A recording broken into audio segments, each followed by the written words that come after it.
La electrificación del transporte requiere del desarrollo de una extensa red de puntos de recarga. La instalación en los garajes particulares es una de las claves para impulsar el uso del vehículo eléctrico, ya que permite cubrir las necesidades diarias. Sin embargo, es esencial que existan puntos de recarga públicos para cuando se necesite una carga de energía extra o para aquellas personas que no dispongan de garaje.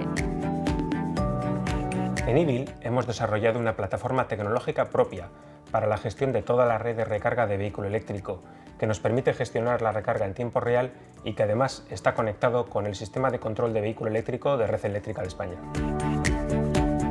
El desarrollo tecnológico de la recarga posibilitará que la electromovilidad esté al alcance de toda la ciudadanía. Basque Mobility. Gobierno vasco. Euskadi.